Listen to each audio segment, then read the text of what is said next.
Hey Greg, what's going on? I had to call you 2 times again. Makes me upset. Hi everybody, it's Grumpy Dungeon Master Christopher here. Grumpy Dungeon Master Jay is on vacation. He's traveling, I don't know where. He said something like Chicago. I don't know.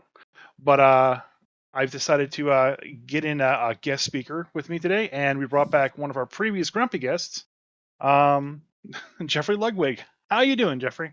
Yeah, I'm doing well, Christopher. Thanks for having me on. Great to be Yeah. back. There's a lot that's happened recently, so I'm glad to have you on, just to kind of like pick your brain a little bit, because I know that you wrote some stuff in Fizban's, and we have a running joke kind of going on about that, so we'll get to that later. Um, just to kind of kick things off, I have to ask you a question. Have you ever had a game with a player where something happened to that player that they went back and changed their core ideals of their character mid-session? Wow. No, I don't think I have. This sounds like it's not coming from nowhere. No, I started Adventures League back up at my local game store recently. Oh, Um, nice. so we've had a pretty sizable crowd turn out for a number of weeks, and we got a number of different DMs that have been coming out and helping us out. Last week we had like 10 players showed up, and we split them up into two groups. And one group ran the Fuzzy Tail Farm and the Goat Massacre module, which is a fantastic module. um, and I ran another one. I can't remember the name of it off the top of my head. I need to find it here real quick. But essentially, it took the players to a Feywild realm called Dwindle, where they Hmm. basically had to figure out uh, like how to get back home, essentially. And Dwindle was the place of like lost memories, and they kind of had to basically use their memories a lot. They could lose some old memories if they weren't too careful. And they just basically had to basically stop a unicorn that stole something from them. They basically had to get that back and then get their way back home. It was a pretty short module. It wasn't too terribly long. But I decided to play the unicorn kind of like straight chaotic good. So instead of being that like graceful, majestic unicorn that everyone like kind of knows and loves, Hmm. it I played it more of just like we'll run at you and then stop dead and just stare at you for no apparent reason whatsoever. Would just like sit down and like just not help you out at all. Kind of chaotic and crazy. Because well, I've been having to watch a lot of Pinkie Pie because of my daughter, or My Little Pony because of my daughter, and I pretty much channeled Pinkie Pie, the crazy pony that they had, in making the character. Uh-huh. Uh, Yeah. Yeah, so we joke in our house. My wife would totally be Pinkie Pie. that's awesome. So that's what I channeled when I played this unicorn. Uh, and the module was called A Meal to Remember. Hmm. That's right. And the author was the lead designer was Justice Armin. Oh, Justice. Nice. Yeah.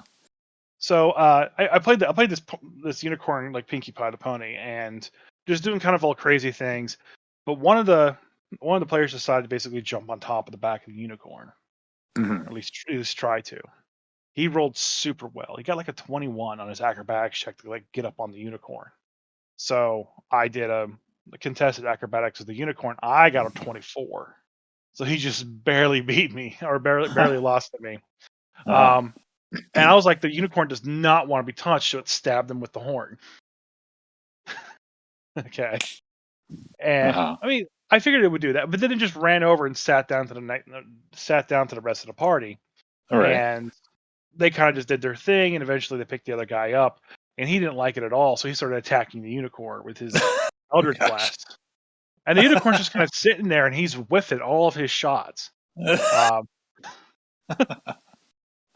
I'm like, it's sitting down. You have advantage. Why can't you hit the unicorn? And he's like, I don't know. So then, like, the unicorn walks over to him and basically kind of just knocks him over again because that's how they first met, essentially. Mm-hmm. And he got so angry at this unicorn, not like anger, but just like I don't know Yeah. how to explain that emotion where they're happily angry at something. All right. Yeah. And he just like he raced his thing and he wrote down, "I hate unicorns," and then he kind of like showed it off to the party. Uh, and so then when they kind of finished saving the unicorn from the dust miffs that were there, they asked the unicorn how they could get back home. He's like, "Oh yeah, that green urn you found earlier. You just gotta hop in there, but you gotta say the magic words first." And someone goes, "Well, what's the magic word?" So I had the unicorn stare at this one player that hates him now, and it goes, Uh-huh. "The magic words are, I love unicorns. Of Unicorns are the course. best." And Nice. he straight up went, "I'm gonna get stuck here forever." uh, that's And great. he was in front of the green urn. Everyone else had jumped in. It was just him left. He said he looked around. He did a perception check to see if he could see the unicorn, and he like kind of just whispered, "I love unicorns. Unicorns are the best." And then I saw you hear from the distance the unicorn say, "I know you do." So that was my Adventures in Adventures League, which is it's been fantastic because the players just do these wonderful, crazy things that I don't get around a normal table. My Hmm. normal table, people are very focused on like the encounter and the thing that's happening and how to beat it and Hmm. overcome and win. Where eventually, just everyone seems to be like, "How can I just take this and screw it all up?" Yeah. Just it's a big fun house. Let me play with this adventure. See what I can break. How's your Frostmaiden game going? It's gone well. We're in the home stretch. They just finished the penultimate chapter, so we're headed into the end game. I expect we will be wrapped up by Christmas. So Oh, that's good. yeah, it's pretty exciting. Yeah, they my players totally surprised me. So I had mentioned to you a little while ago that I was kind of forcing them to choose between two different directions to go for how they wanted this what kind of finale they wanted for this campaign. Which of the two grand threats they were going to go meet head on. And they surprised me. They didn't choose the one I thought they were going to. So, What they choose? so they, I don't know how much we want to talk about the adventure on the podcast. I know you were concerned about Oh, spoilers earlier, but it's been a full year now, so yeah. Okay, so we're okay. All we're right, good. Yeah. all right. So they, we had finished the fight against the Chardelin dragon, and in the adventure is written, from there they can go on to Grimskull and potentially encounter the Frostmaiden or not, depending on how they go through that dungeon, and then after that, the adventure continues in the Ragged Glacier and going into the ruins of Yithrin. And I felt like that was kind of weird. I had from the beginning kind of presented this campaign as like the threat of the everlasting rhyme was kind of the overarching thing that they were battling against, and the whole Hmm. reason they were in Icewind Dale in the first place. So it just felt weird to me that we might have this situation where they go to Grimskull, break the Frostmaiden spell, or try to defeat the Frostmaiden or whatever, and then like they would solve that, and then it's like, okay, well that would be the end, right? Like what do they care about going to Yithrin after that? And and really for most of the campaign, I kept dropping little hints about the existence of Yithrin, and the Arcane Brotherhood's interest in getting there, and like my players really did not care at all, and they were very focused on their mission to stop the Frostmaiden. And so finally I was like, okay, I'm not going to do both. I'm going to give them a choice. Do they want to go to Grimskull or do they want to go to Yithrin? And either way, we're going to end this campaign, and they will, of course, be in the right place to put a stop to one of these threats, either the Frostmaiden or the Arcane Brotherhood, and then the other one, maybe is going to get away from them, right? Yeah. Or they might be able to mitigate that threat somewhat, but not be able to completely stop it. Excuse me. Yeah.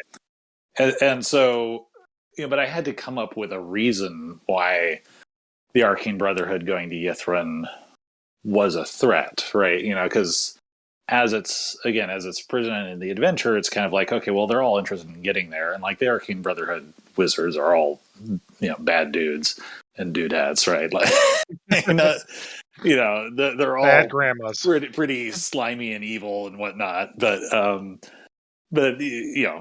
up against the goddess of winter trying to completely kill off all life in Icewind Dale.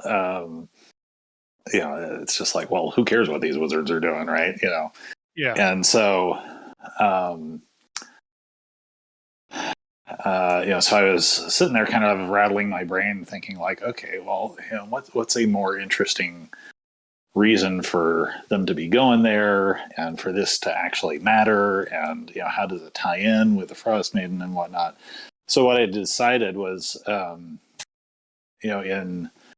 in the Caves of Carnage, which is the kind of the entranceway from the glacier getting down to Yithrin, there is one encounter area where there's just like the way it's not really described except vaguely in the adventure, but it's kind of like a chthonic great old one or something that's buried in the ice there. And if the players go in there, they just kind of sense this monstrous, malevolent evil behind the ice, and then it just kind of slithers away or something. I don't know. Yeah, it was really weird. It was like, it was cool, right? But it was like just random and doesn't really go anywhere. So I was like, okay, well, instead of this, weird Cthulhu thing just hanging out there, the adventure has these tie-ins with the Nine Hells, with Asmodeus, like, kind of manipulating the Dwergar into attacking the Dale, and the Knights of the Black Sword, who all worship Levistus, who's, I think in the canon, had tried to betray Asmodeus at one point, and that was why he was locked up in this frozen block of ice in Cania, which is the kind of the hell of ice. I think it's like the fourth layer of the Nine Hells or what have you.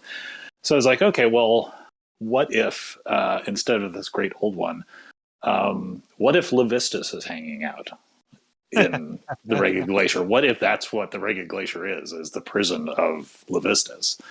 And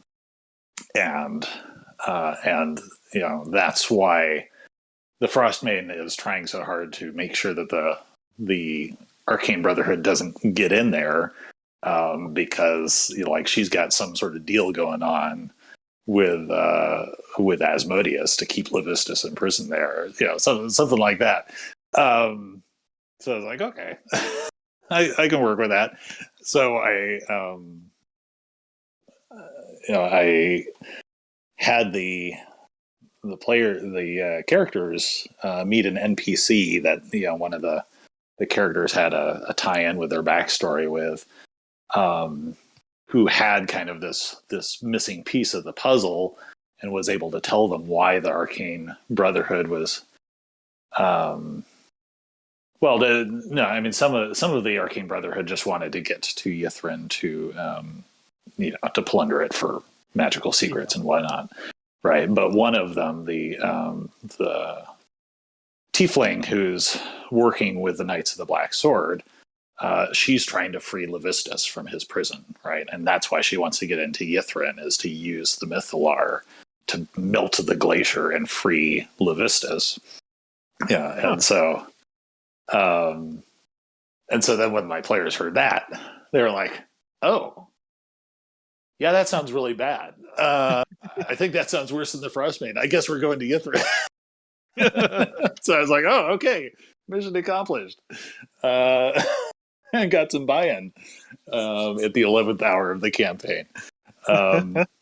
Yeah, so they went to the glacier, and so in the adventure again, it's the Arcane Brotherhood. It's written where like the Arcane Brotherhood is going with the players into the glacier, which again, like, I don't know, I have a hard time understanding why, what motivation there is supposed to be for the player characters to trust or want to work with any of these wizards. So I'm curious how many groups that actually goes the way it's written. But go ahead. There was a couple of players I know that are playing through Icewind Dale right now. Mm-hmm. And I know they're all DMs, and I know they'll listen. And most of them chose to kind of like introduce. Trying to remember her name. Velen Harpel. Yeah, Harpel. Yeah. Mm-hmm.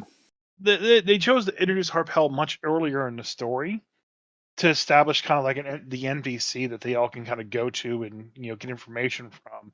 And they're always just very kind of like low key about the Arcane Brotherhood.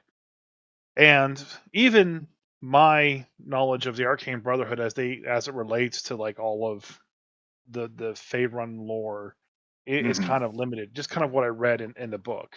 But at the same time, you get this impression that they're all kind of evil dudes that kind of are all only in it for themselves. Right. Yeah. And why would you really help any of them unless they have some good deed that they're trying to accomplish throughout all that? And I think that's what a lot of people had to force into the story, was taking Harpel and kind of making her the NPC that's kind of pushing the story along and giving them the glorious adventurer goal to kind of get behind. Right. It was just kind of really weird too. I honestly, beyond Harpel and Danzin, my group didn't have anything to do with the Arcane Brotherhood.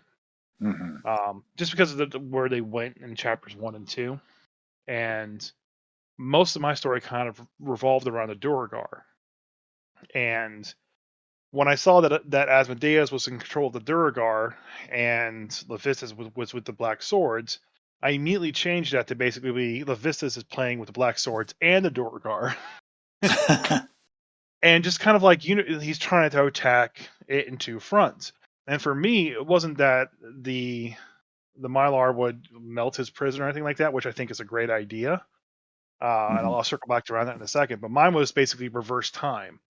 Reverse time back to a point where he wasn't imprisoned, and the player had a demonic rune on him that basically would channel all of this knowledge of what happened to at the point in time the previous Levistus, Right. so right. he wouldn't make those mistakes again. So Nice. that was my idea for it. A lot of people, though, especially on the Reddit Rhyme of the Frostmaiden group, did something very similar to what you did, where basically they said that the rhyme was actually keeping Levistus imprisoned. Whether her rhyme was basically freezing him in some kind of like glacier or in the Reddit glacier, or basically just because this area is so cold, it's affecting the Nine Hells, and Stygia is even more frozen than normal. Right. Which I found was very interesting. Which I like the fact that there's so many common themes people can kind of like pull the same ideas out of the ether, essentially. Yeah. Yeah. I mean, certainly that campaign, like there's lots of great material there that you can draw from and kind of go in all sorts of different directions with. So, um, yeah, it's um, you know, so certainly I think you could take it in different directions or get multiple campaigns out of it if you wanted.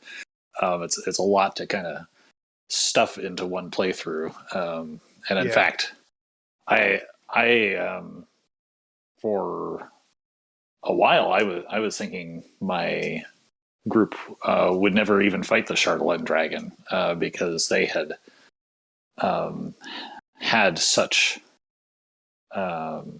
little to do with the Dorgar Yeah. and that side of the story, and you know, and they did not end up going to Sunblight Fortress at all. So they did completely bypass that chapter. But again, like there was no reason to try to force it because that was never a direction that they were Yeah. pursuing, right? So It honestly did feel like the Dorgar and the Frostmaiden like story arcs, I guess, for lack of a better mm-hmm. term, were two completely separate elements that really didn't have anything to do with each other.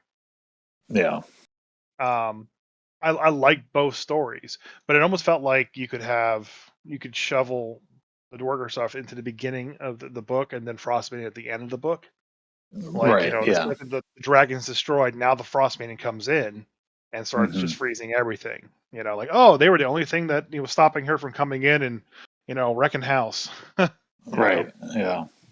Um, but it was very interesting. Like you said, you could definitely take the campaign in a number of different directions. Um, and there's just so much extra lore. I mean, you're very aware that there's so much extra lore and stories in Icewind Dale that you kind of can just go however you want and find some kind of weird extra story there that will work. Like Yeah. just running Arcane Brotherhood is a good example. You could just focus on them and get a really good story out of it. Oh yeah. Yeah. And I actually um so there will be at least one dangling plot thread by the time we finish up. Regardless of what happens with the Frost Maiden and the Rhyme, which I'm still not, waiting to see what the party manages to make happen there. Because the way I set up the dilemma was in the wake of the Shardland Dragon's attack. They just had kind of a couple of weeks of downtime because I had actually had the dragon attack come after this battle that I had orchestrated and kind of led up to in my campaign, which was not, in the adventure as written.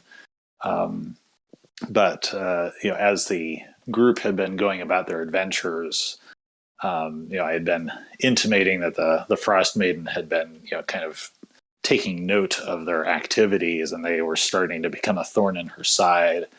And I had the crone, appear once. One of my players had to drop out of the campaign halfway through. He left me for Classic WoW.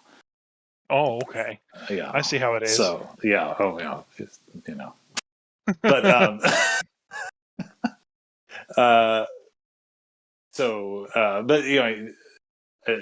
I talked to him about how he wanted to handle his departure, and whether we should, kill his character off in dramatic fashion or whatever. And he's like, well, no, I might play a while and come back to the game at some point. Yes, I don't want to. I like this character. I don't want to kill him off. I'm like, all right, that's fine. So, so I had the Frostmaiden ambush the party on the road at one point when they had finally kind of done enough to really piss her off. And I just made it this terrifying encounter, right, where they get ambushed first by some winter wolves and stuff, and then all of a sudden the crone is there and she's just teleporting around and lashing out with her claws, and party members are dropping left and right, and then I had her teleport behind this character who is leaving and freeze him. I had given her like this freezing touch attack where she could basically petrify a character and freeze them solid if she did enough damage, which she did. And so she froze this guy into a statue and said, I'm taking him back to Grimskull with me, and if you ever want to see him again, you'd better stop making trouble, and disappeared. So, of course, the players all knew that this was being orchestrated for this particular player's departure, but they still they loved that development, and so they a couple times, weighed whether they should be, going after the Arcane Brotherhood or going to try to rescue their friend from Grimskull. But of course, they didn't give up their work in the Dale, and so they kept doing all this stuff to oppose the Frostmaiden. And so I started having the Ragged Barbarians talking about how the Frostmaiden was amassing this army of like yetis and wolves and other creatures, at the far north of the tundra, and that these creatures were going to come rampaging down through 10 towns pretty soon, and so the party was kind of like making alliances in 10 towns and with the dwarves of Kelvin's Cairn and trying to pull together some sort of fighting force to defend the towns against the Frostmaiden's forces. And so we ended up having this grand battle out on the tundra when the Frostmaiden's forces came south, and they met them in battle and triumphed and sent the Frostmaiden and her armies packing. And so, then the players all felt awesome about that. And so, of course, that's when they came back south and found out that Bryn Shander had been burned to the ground by a dragon and a dwarf army that they didn't even know existed. Like, well, what the heck?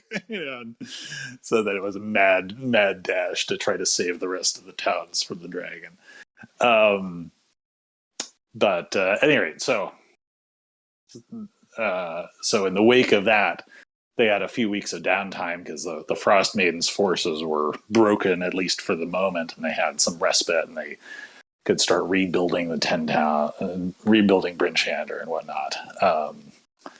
Looks like we have to repair Carrag Koenig again. Yeah, right.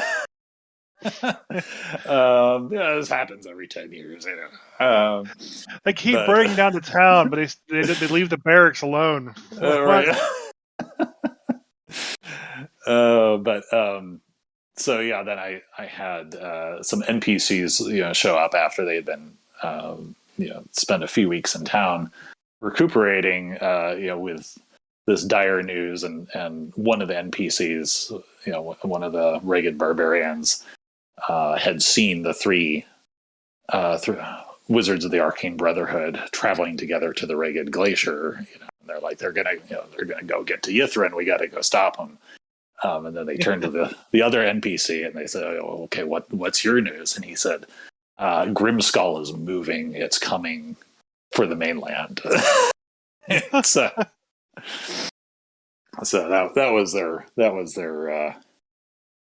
dilemma. But yeah, they chose to go after the Arcane Brotherhood. So meanwhile, Grimskull has made landfall, and the Frostmaiden is marching across the Dale, visiting her wrath upon 10 towns. She just has to defeat like one town. The rest of it's already been destroyed. Yeah, seriously. Yeah. But I left Ythrun as such a secret. Like I dropped it wherever it happened in the story, like whenever they ran across it. But my mhm. players paid no heed to like, oh, this is upside down tower piece thing, and there's lots of cool runic stuff everywhere. All right, whatever. What No. what can we murder hobo? Yeah. I'm like, all right, and then they show up there like, oh, we should have paid attention to what was going on. So yeah. So you said you're just gonna end by December. What's your plans for your next campaign or normal D&D game? Yeah, so I'm feeling like um, uh, I'm I'm wanting to do some sort of like very old school hex crawl type campaign. I've gotten in the past year. Um, I've spent a lot of time reading and playing. Just some very old school style, like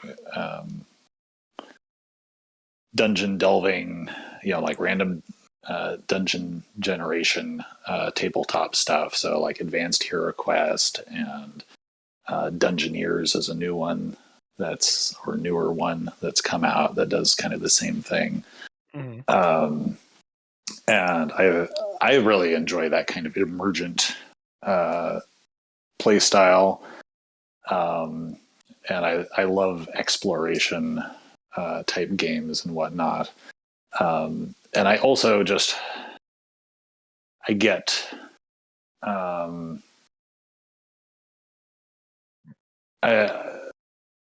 I've been getting more um, uh, more impatient with running games where I feel like I'm having to come up with a story and then our gaming sessions are just kind of just acting out this storyline that I've written, right? I mean that's not quite what's going on, right? I mean I try to give my players as much choice as I can and react to what they're doing and whatnot, but a lot of the sort of campaign styles that I've been playing lately, and certainly with Rhymer with Frostmaiden, obviously, because it's a published adventure, so it's already got kind of a story in there and whatnot. It's there's multiple paths through the adventure, and the players can kind of interact with it the way they want and choose how they want to go about it and whatnot. And still at the end of the day, it's like, okay, well, there's a storyline and and we're playing it. Um, you know, and I start to suffer, kind of DMing fatigue from those sorts of campaigns, right? Whereas, however excited I am when I go into them, after a few months, like, every week it just starts to feel like, well, this is the story that I said we were going to tell. So I guess this is what we're doing again this week, right? But it's kind of like I already know how this story is going to end, and it's going to take 9 months to get there. Right? So I feel like maybe the way around that is to play a game where I don't really know what's what's going on any more than the players do, right? And really kind of put them in the driver's seat, and to make that happen, I think the kind of random generation elements help to enable that kind of thing, and not that not that there aren't going to be story elements thrown in there as well, because obviously my brain is going to go to story, once the adventure gets underway, and that will inevitably get layered in there. But just the way I think about it is having a set of content and a set of procedures at hand where we can sit down for an evening and say, okay, we're playing D&D tonight, and I don't necessarily have to prepare an adventure for that, right? Because the game already gives us a viable way to just sit down and play for an evening, regardless of whether anything has been prepared, right? And then the preparation takes the form of, okay, let me think about what we've been doing thus far and how I can, tie that in forward with whatever happens tonight. But just as opposed to sitting down and kind of bespoke crafting dungeons and storylines and whatnot. Again, not and that stuff is all fantastic and can be a lot of fun. But again, after a while, I start to feel like everything is already a fait accompli by the time we sit down to play. So yeah. Oh no, I can definitely get that. I understand that too, because when you're just leading somebody through a story, you have to kind of like keep them on track, and like kind of it's almost like you're like rounding up a bunch of like 5-year-olds running around in a sandbox. Like you still want them to have fun and do what they want to do, but then you have to kind of like keep rewriting and reining them in over and over again. And like for my Frostmaiden story, the players decided to basically make it a homebrew campaign and join the Frostmaiden and just see how that went. It was, I was rewriting more of the story at that point in time than I was following the campaign book. Right, yeah. But they did just remake Heroes Quest too. That's been a big success so far from what I saw. Yeah, that's exciting. We had Kat Kruger on a couple weeks ago, and she contributed to that. So that was nice. That was cool. But yeah, I can definitely understand how like those like the same. I didn't have my game this last weekend because I just wasn't like in the headspace to run it. Even though I had everything planned, a couple players couldn't make it, and I just wasn't in the right headspace to kind of run it because I've been running the Zal campaign nonstop since July, I think. Mm-hmm. And I keep thinking it's like, okay, well, could expand it this way and do that, or I could expand it this way and do that. And then I'm thinking to myself, it's like, I don't want to be running this much longer, I Mm-hmm. like the story, I like what I'm doing, I like what I'm putting in, but at the same time, it's like, when is that burnout going to happen? I'm just not going to want to play this anymore. Right. I had an idea of like having it just be levels 1 through 8, because I felt like that was a nice contained like little level up area. And then I was Mm-hmm. like, oh, I could easily expand this to 11. Oh, I could easily expand this to 13, and just like it keeps growing and growing and growing. I'm like, I really need to stop writing this and just let it kind of be what it is, Right. Um, Yeah, I mean so like, that's certainly another piece of the puzzle. Maybe is just having smaller scope when it comes to a campaign. It's again like all the official Wizards campaigns are, of course, big honking 300-page books because that's what it makes sense for them to publish, right? And you get lots of adventure for your buck. But yeah, it's like maybe not every campaign needs to be that epic yeah, scope. It can just be like, okay, we've got the evil baron, who's taken over this city, and the campaign is to try to kick him out, and this is going to go for like 3 or 4 levels, and that's it. and Yeah. then and then if you like the setting or you like the characters, then okay, then we do a new campaign, and that's tangentially related. But Well, that, you opt into that if you're still into it, but not setting out from the get go to have this 1 to 20 experience. yeah. Well, that's how fourth edition was set up. When I started playing, it was fourth edition, Mm-hmm. and all the fourth edition module, like the overarching story of you have to stop Orcus, which started in Fallcrest and ended with you going into hell and fighting Orcus, Mm-hmm. was delivered in like small like little module books that was like 1 to 3, 4 to 5, 5 to 8, and you had to buy all those to get like the complete story. But you could just as easily like, okay, well, I don't want to fight trolls in a mountain, so I'm not going to do that for Mm-hmm. levels 5 to 8. I'm going to do this instead, and do any of the other number of supplements, or just do something else on their world.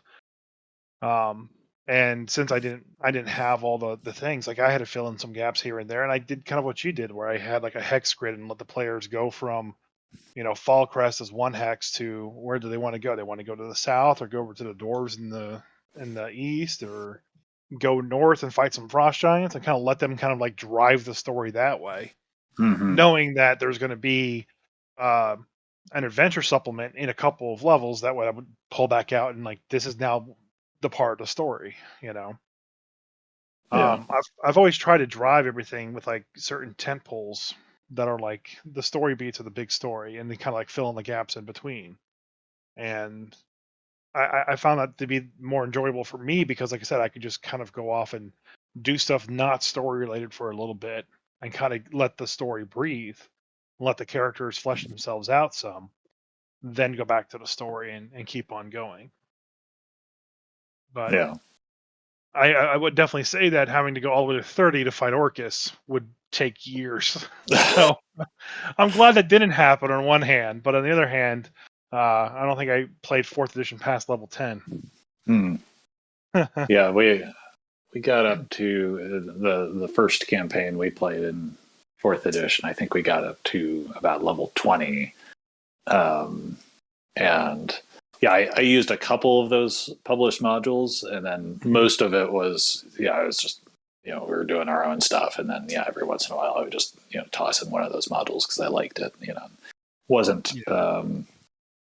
wasn't really uh, driving that overarching plot line, but yeah, then at the end, I can't even remember how I rationalized tying in Orcus, but He's just Orcus. well, it was because Wizards had just produced and released that the gargantuan statuette of Orcus. I have it right behind me. Oh yeah, I have it right next to me on my desk here, and yeah, I loved that statuette. And so once I got that, I was like, okay, I have to put Orcus in. I have to put this baby on the table. So yeah, we got to about level 20. I was like, yeah, there's no way I'm taking this campaign to 30. So then I just pulled some shenanigans where the party kind of catapulted through a couple levels of power, and we had one last sweeping epic adventure that That's cool. ended with him fighting Orcus. Yeah. And he was a total pushover because it was before they fixed the monster math in fourth edition, and so Well, believe me, man. I still remember seeing a post about a guy building a Battle Rager fighter, and some guy ran a simulation of it versus Orcus, this one PC versus Orcus, uh-huh. and it beat him like 80 times out of 100. Oh gosh. I was just like, fourth edition's a little broke, just a little Yeah. bit. Yeah. I actually have a story for the Orcus mini, that I have, that you have of it. It sounds like, Mm-hmm. and I was living in Virginia at the time, and I had a lot of spare income, and I was buying all these minis, and just it kind of expanding my collection of minis. But always like having minis of the monsters that I use. Like that's a Mm-hmm. big important thing for me. I don't Right. like I don't like proxies, Yeah. at least from a miniature standpoint. And I was like, I know I want to fight Orcus, and I found a store that had Orcus, and they had him priced at $200. Um, and that was expensive in my mind. Mm-hmm. I think he was out of print at the time.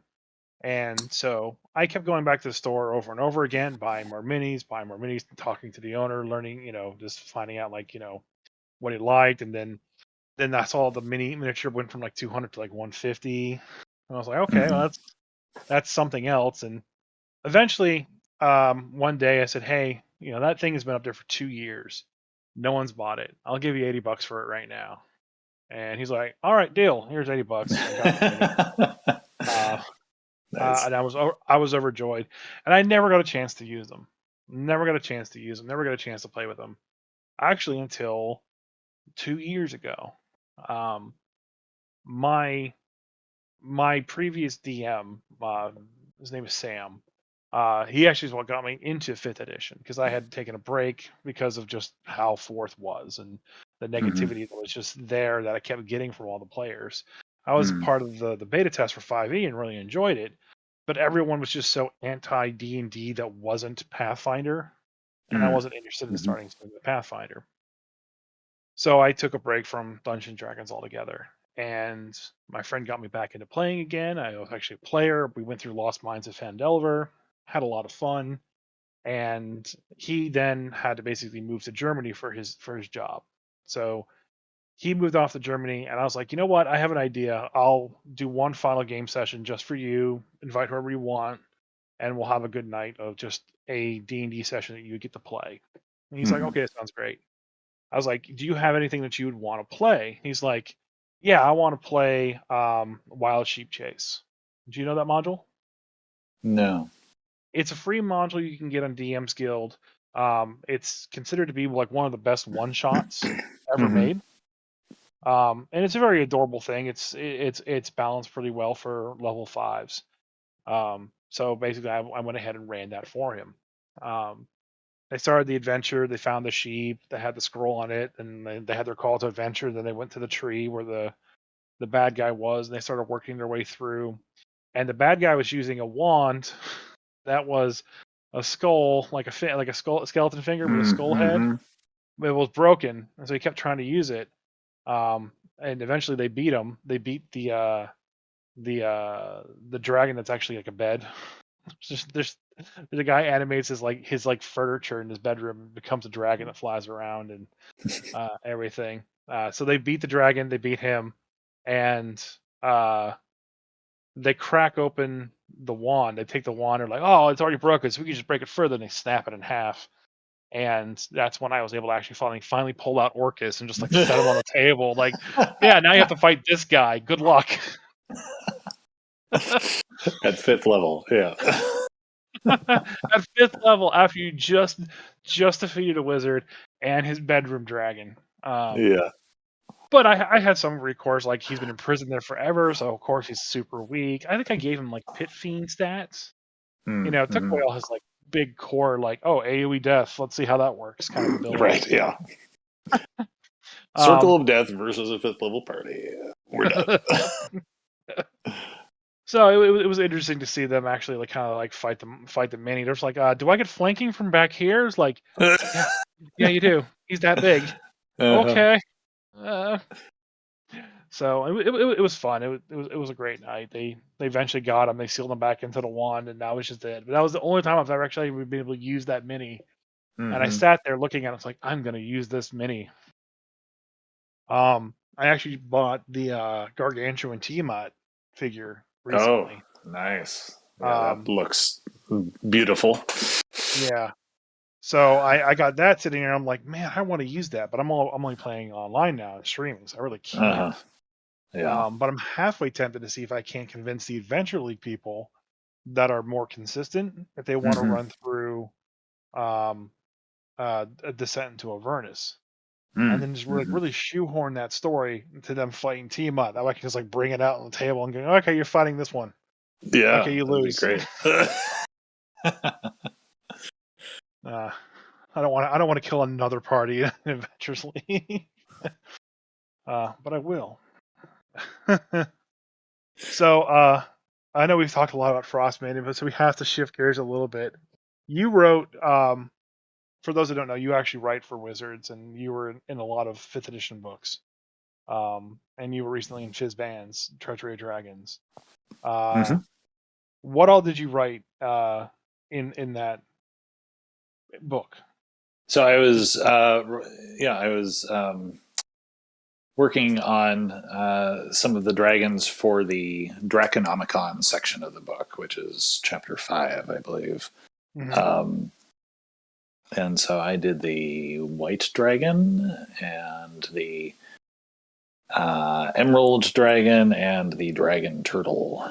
Um, and so in that chapter, it's basically it's taking all the different uh, species of dragons and um, kind of gives them almost like a player character sort of treatment. So in the player's handbook, how you have the personalizing your character section where it talks about your character's personality traits and backgrounds and whatnot, and has lots of randomized, lots of tables that you can roll on, for inspiration about what Mhm.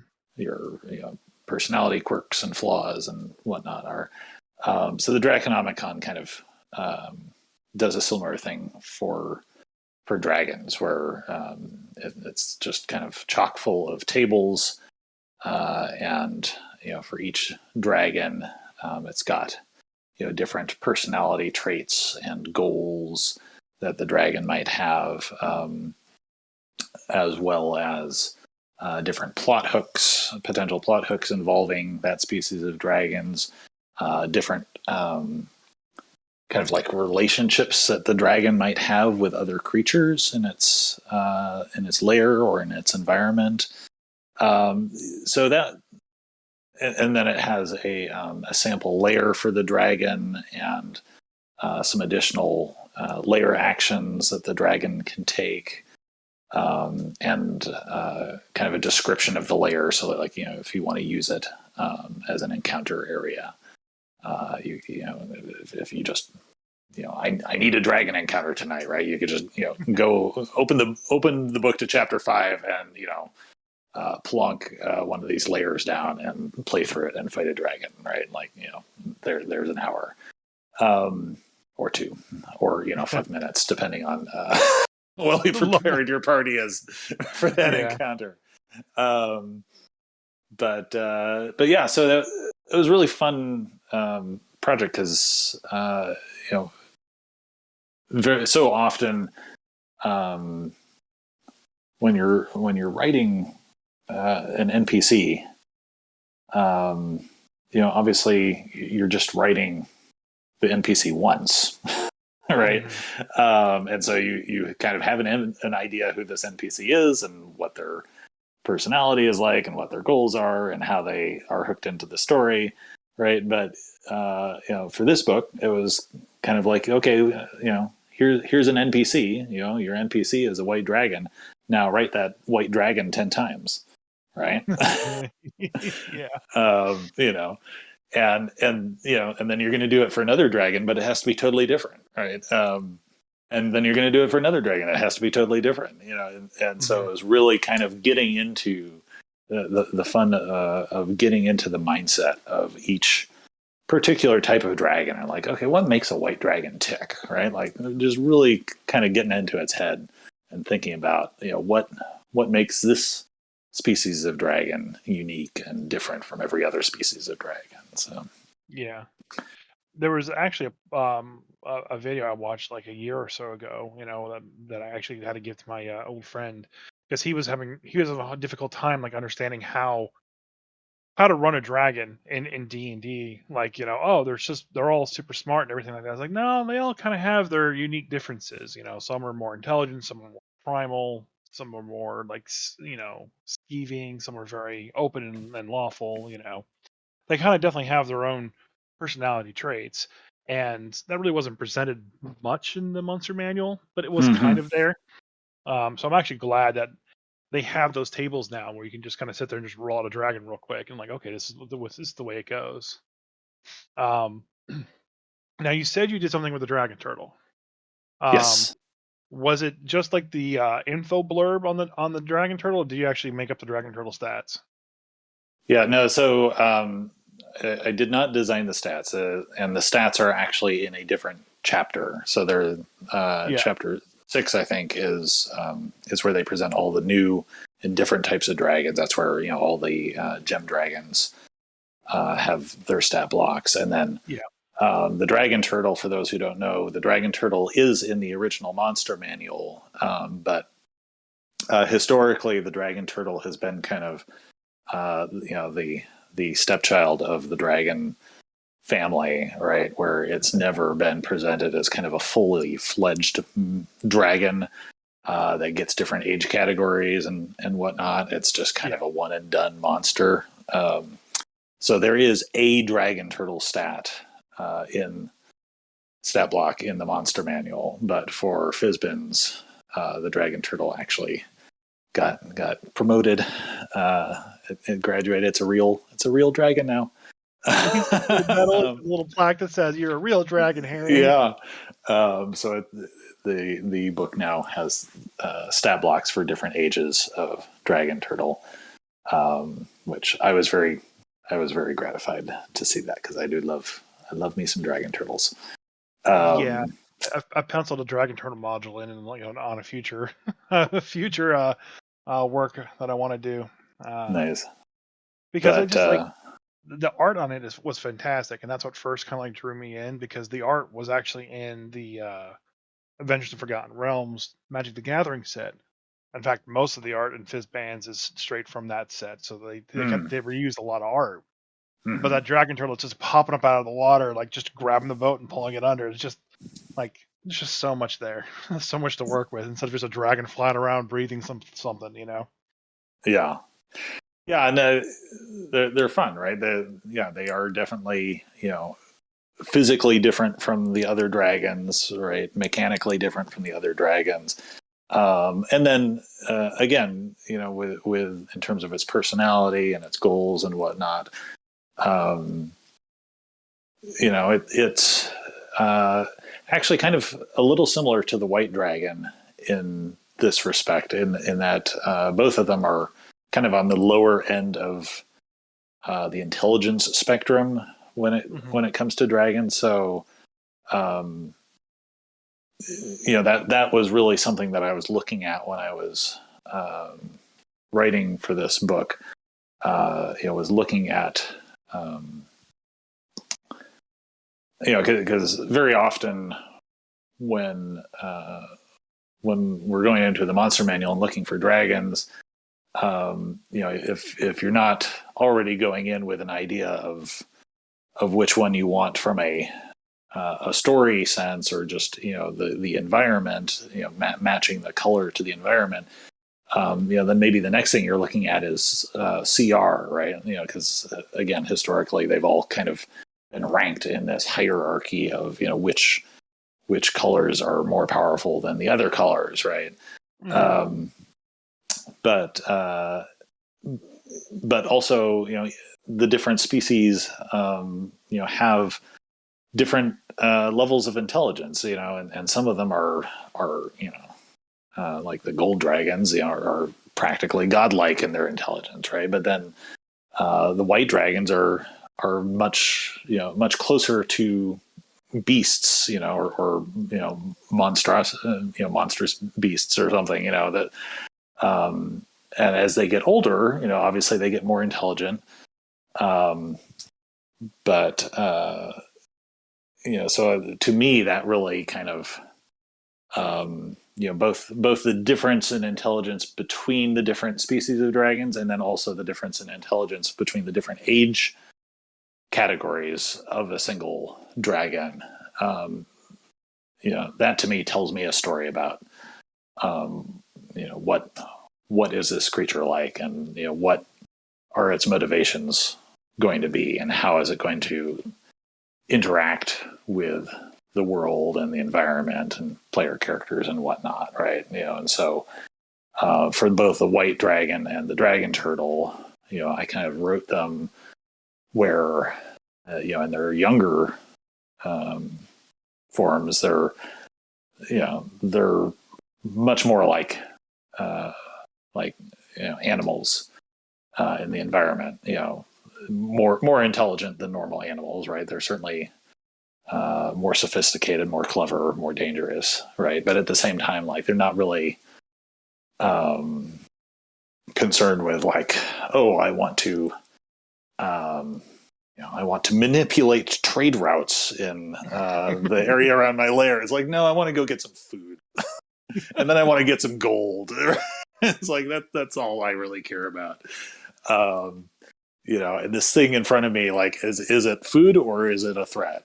It's one or the other. And then as they get older, they kind of get up to like human levels of intelligence, and so then it's kind of like, okay, now that they've survived into their later years, like they've learned more about the world and the creatures in it, and so now maybe they start to actually take an interest in talking to humanoids before they eat them, and and having more sophisticated concerns and goals and whatnot. But whereas the white dragons are much more predatory in nature and tend to be more malicious in intent. The dragon turtles I wrote just more as very curious, right? Like again, they come from this entirely different world from most of the characters that they're going to be encountering, right? And so it's kind of like, okay, you're down in my domain. Like, why and what are you? What is this adventure you're on? And why? Should I be interested in it? Should I care about it? What do I care about? So, I've always pictured like dragon turtles more like, I know they have like they have intelligence 14 in the current book, at least the ancient one does. mm-hmm. But I've always pictured kind of like young dragon turtles, kind of like a 5-year-old in the Right, bathtub, yeah. like, oh look, the ship's there, sink the ship. And then I kind of feel like sometimes as an adult you still want to sink the ship. It's fun. Right, yeah. Did you write the quote for Fizban, or did that come from somebody else? No, there was so there were several freelancers who worked on this book, as well as several of the folks in house at Wizards. So I believe it was another one of the freelancers who wrote the voice of Fizbans, and I don't recall their names off the top of my head. I know James Wyatt gave them a shout out at one point, but. I like the one that they wrote for the Dragon Turtle, nonetheless. It's Fizban. He says, "I don't know. I know I didn't make Dragon Turtles, and Tiamat swears she didn't. So where did they come from? Yeah. More importantly, why?" I just love that one. Like, yeah, they're here now. I guess. Just all right. Just Yep. One thing that's always bothered me, just kind of like dragons in general, is like I always this bothered me more in my 20s when I was like a headstrong nerd in college than anything else. But I was always irritated whenever they called a wyvern a dragon. Like the Game of Thrones dragons. Like, oh, look at all those dragons. Like, that's not a dragon, guys. That's in the dragon family, but it's not a dragon. Like, like the Christopher Bale movie, where he fights all the dragons in London. Like, they're not dragons, guys. They're wyverns. They're fine. They don't got front legs. They're totally different. Like, no, they fly around. They breathe fire. It's like, no, they don't. Well, they do, but they're not dragons. Get it right. Godzilla is not a dragon. But yeah, these days, I mean, I do. Yeah, I love wyverns. I think they might have been like my favorite monster when I was a kid in D&D, and maybe partly because I don't think I could afford or could find any really cool dragon minis, but I had a couple of cool wyvern minis. Hmm. But yeah, these days I think about it, and I think um, it's kind of partly how D&D monsters and the monster manual is this really weird kind of smorgasbord of so many different cultural myths that all Yeah. get thrown together. And really, it's like there are so many monsters that in D&D are separate, different named creatures that really are more just kind of different incarnations of the same mythic archetype across many different cultures, right? Um, or across different stories from within the same culture, right? And so yeah, you've got wraiths and specters and ghosts and banshees, and it's like, aren't we just talking about the same thing here? you know, um, Yeah. but of course, in D&D, it's like, well, it's got a different name, so it must be a different creature, so it has to have different abilities, and yeah. So, wyvern, Yeah. dragon, it's it makes a difference when you're a D&D adventure. You got to know which one you're coming up against. But Right. Yeah, because it doesn't get it's claw attacks each turn, so you got a reprieve there. yeah, but the wyvern's got the poison stinger, so I um, know, right? if you're an adventurer, this is your job. You got to know what you're about. You need to have encyclopedic knowledge of all creatures you can come across. Yeah. Mimics aren't doors. Oh god, mimics are doors now. Um, so we have a running gag with monks right now. There's some discussion earlier about how the stunning fist, stunning strike from monks is just like too overpowered and broken. And I'm like, no, it's not. Like if you take that away from monks, they're useless. Like Hmm. the one thing they can bring to the table. But we do kind of agree that like more things should be resistant to stun or should be immune to stun. Hmm. And I was like, well, let's see what's in Fizban's. These are ancient dragons. Let's see what dragons are immune to stun, and like four of them are. Hmm. And so when I look at the ancient dragon turtle, I'm like, okay, is the ancient dragon turtle immune to stun? This thing is as big as like an island or bigger. Can't can it be immune? Is it immune to stun? And I look, and no, it's not. So it can get stunned.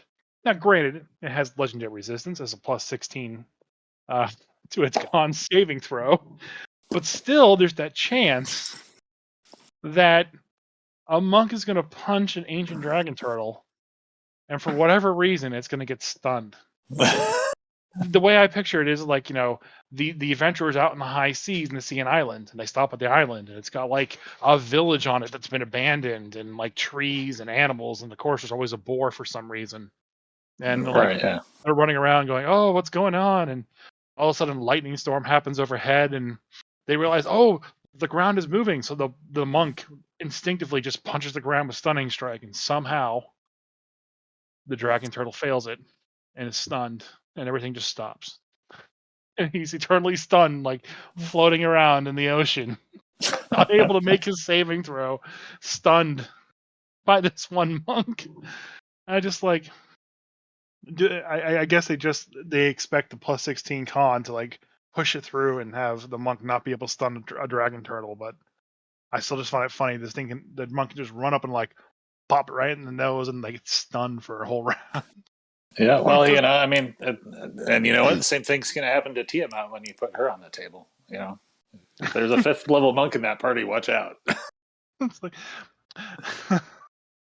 it's DC is saved that has to make us like a 14. Like she'd have to intentionally fail it. Like, okay, I'll give him this one. Oh, I'm stunned. Oh no.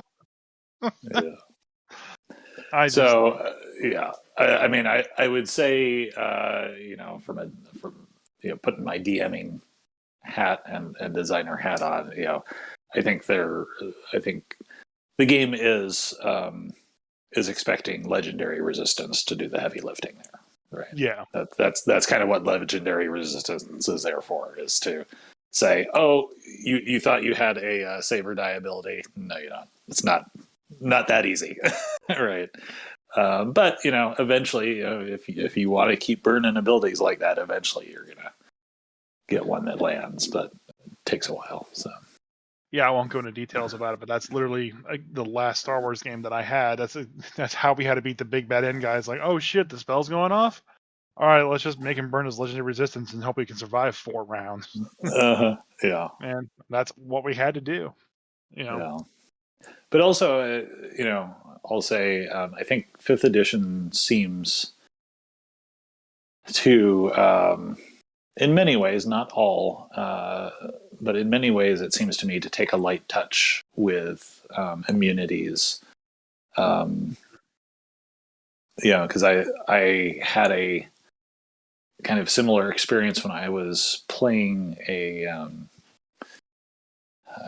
paladin in a friend's game, and it was the Oath of Conquest, I think it is, Mm-hmm. which gives the paladin the ability to frighten his foes, and it's kind of like it's almost like a war cry or something, right? Like you just shout, and all the enemies in a 10 feet or 30 feet or whatever radius have to make a wisdom save or be frightened.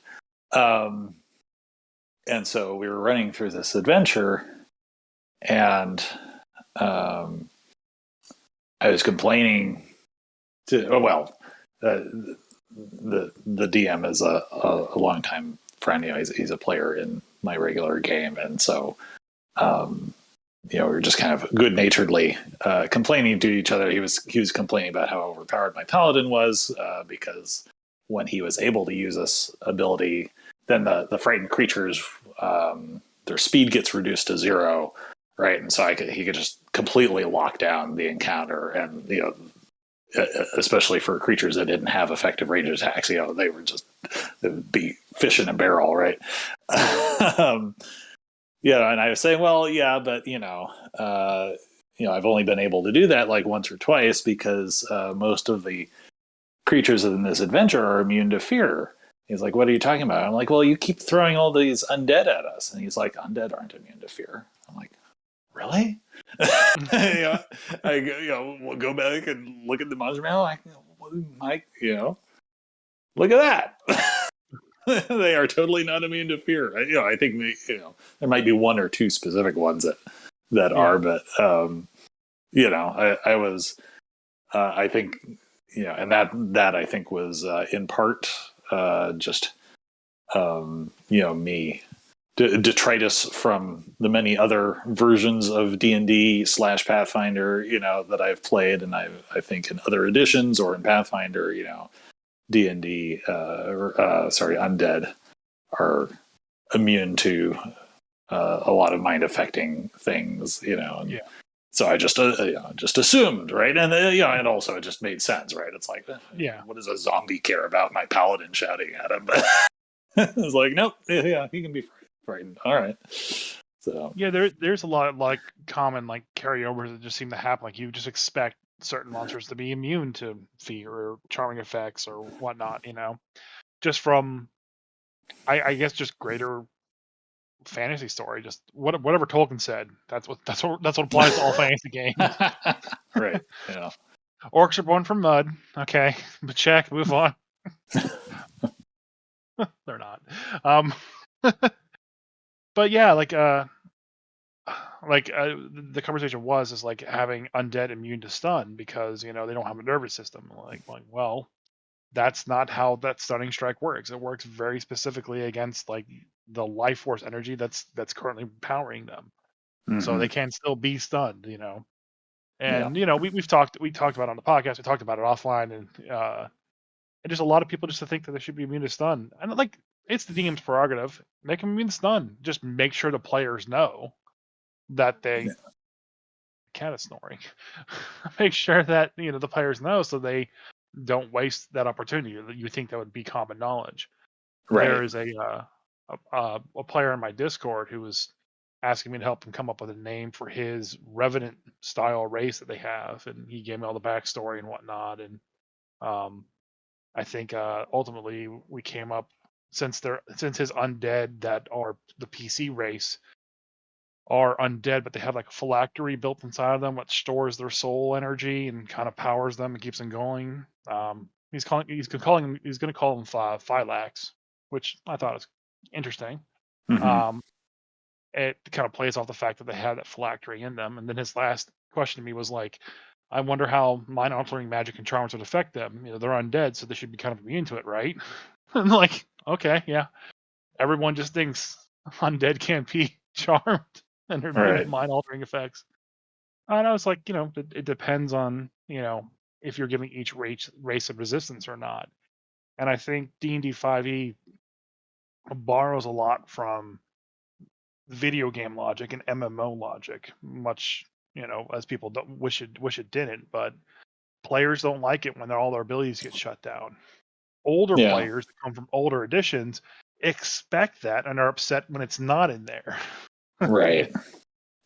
Uh, Yeah, and I think also, maybe part of it is just reducing cognitive load for the DM, right? Not having to yeah, remember, all these special situations that apply or don't apply to this monster and not to that monster, and yeah, um, what what I do find a little vexing is how certain monsters seem to still have that, and it seems to me to be kind of a legacy thing. So it's like, so undead are not immune to fear or stun or mind affecting or whatever, but it's like demons are still immune to like everything under the sun, in terms of elemental damage and whatnot. And it's like, I'm not sure why that is. I guess they justify it from uh, the more recent editions of the game have talked about demons kind of coming from the elemental chaos. You're right.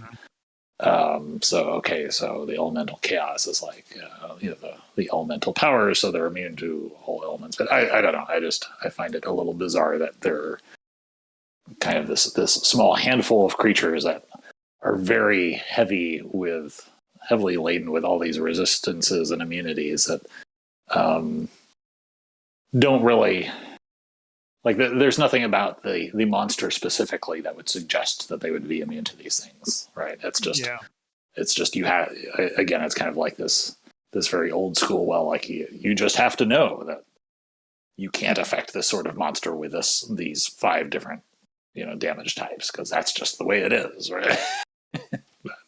I actually have a funny story to that.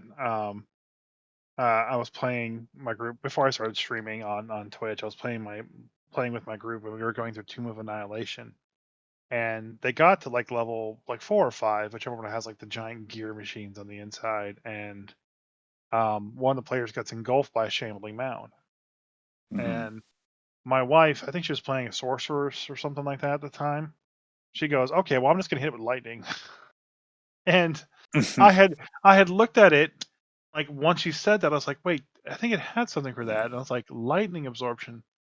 And I'm like, all right, go ahead, wife. Go ahead and shoot the thing with lightning. She hits him like, all right, you notice that when you hit it with lightning, more flowers and shrooms and more vegetation and vines grow up out of it as it heals itself from all the damage that it's been taking. And she's like, what? That doesn't make any sense. I was like, I agree with you. I don't know why it doesn't make any sense. I don't know why it's in there. I have a long time player who's been playing since like first. He's like, Mm-hmm. yeah, that's a carryover from its iteration in first and second edition where it absorbed lightning. And Yeah. like it makes no sense now, but it just does. So I'm like, all right, yeah, don't hit with lightning, I guess. And so now every time my wife fights some kind of like tree or whatnot, she's like, do I know if this thing can be affected by lightning? Right. Yeah. And it's the only plant-based creature that's like that, right? Yeah. Yeah. Yeah. I think Uh, it's very much, kind of grown out of that old, I think Gary Gygax was, very much of that style of, just putting in stuff just to screw with his players, right? Just, All right. Oh, yeah. The mage got the lightning bolt spell, and he's been spamming it on every monster ever since. And just annihilating all mankind. All right. Well, I'll show you. Here's this monster that heals when you shoot your lightning bolt at it. Yeah. Grumpy Dungeon Master Day, he actually visited me this last week, and he brought me a bunch of old first edition and second edition books and modules, and I've been reading through a couple of modules, and just how they're written and presented is just so different and almost like Mm-hmm. unique.